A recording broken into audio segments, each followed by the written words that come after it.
Ah ouais, j'avoue, bonjour, on va dire bonjour. Je dis que je m'appelle Fiona, mais je dis que je m'appelle Smiley. Bienvenue dans l'aventure. Là, si je parle, t'entends? Bah oui, je t'entends. Ah, mais c'est du continu, genre? Tu crois que je vais le laisser comme ça? Bah, Tu crois les gens ils vont te regarder parler pendant 20 minutes? On regarde qui? Regardez-moi et reformulez les phrases. Le rat déjà il me regarde pas. Déjà. Déjà, la personne pour me mettre le micro déjà. Je m'appelle Cyrine, aka Cécile. Non, ça va. C'est écrit. Grind so hard so I ain't gotta worry about the price. You ain't bought some juice, stop telling lies. Know yourself, rude boy. I ain't gonna tell you twice. Everything sweet, everything cool, everything nice. Grind so hard so I ain't gotta worry about the price. You ain't bought some juice, stop telling lies. Know yourself, rude boy. I guess I've told you twice.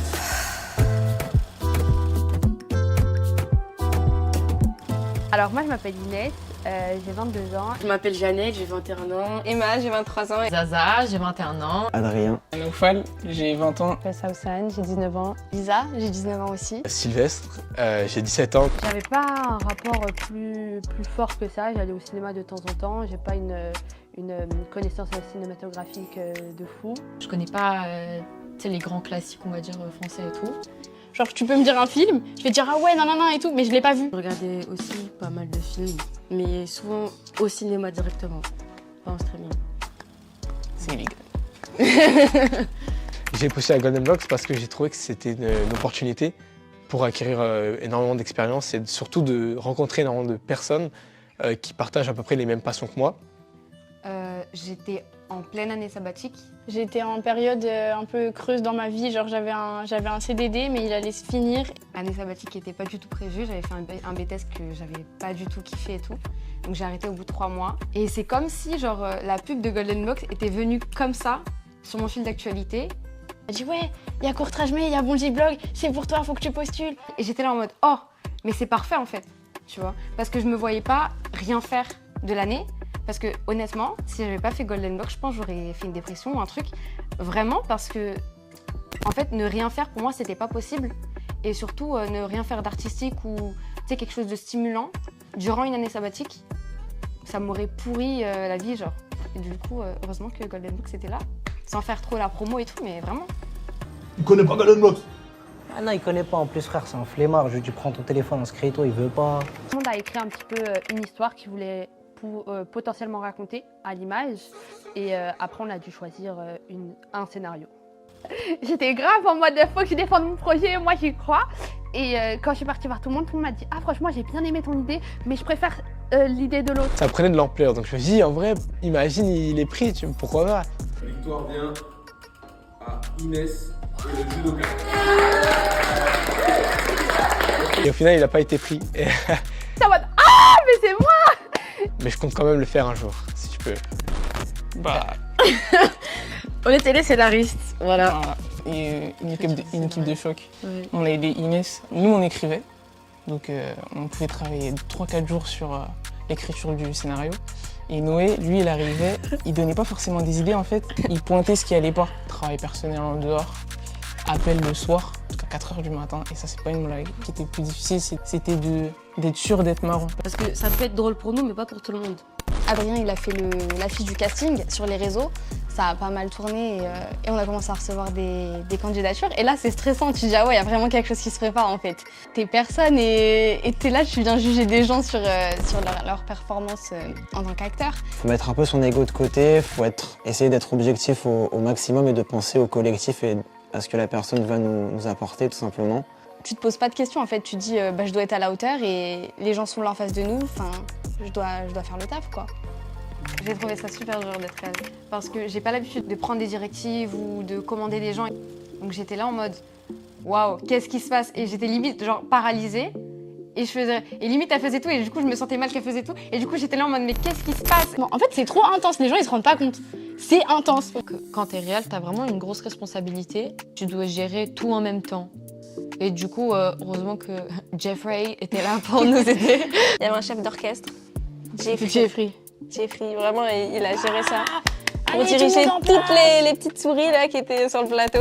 T'as Jeffrey qui me prend un part et qui commence à un moins boucané parce que je suis près du micro, que je fais un peu de bruit. En vrai, j'ai mal pris.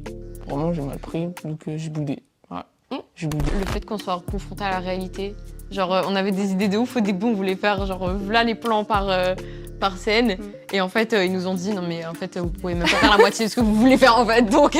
Parce qu'on s'en rend pas compte, mais en vrai, genre si moi je sors de mon rôle, je fais quelque chose qui va pas, je casse un peu toute la dynamique de tout le monde. Bah, on a su par Mourad qu'on allait être du coup les deux qui allaient se charger du montage du court-métrage.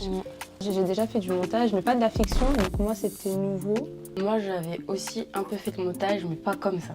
Bon, on devait le faire en une semaine, au final, on est resté 3 semaines quoi. Revoir tout le temps la même chose, ça fait perdre de... Comment dire, Tu du prends pas recul, de- voilà. Du exactement. coup, en fait, on voit la même chose, mais on sait plus quoi y faire. Il fallait pas décevoir Mourad, les autres coachs aussi. Tous ceux qui ont écrit le film, quoi, tous ceux qui ont participé, parce qu'au final, après, ça se retrouve entre nos mains.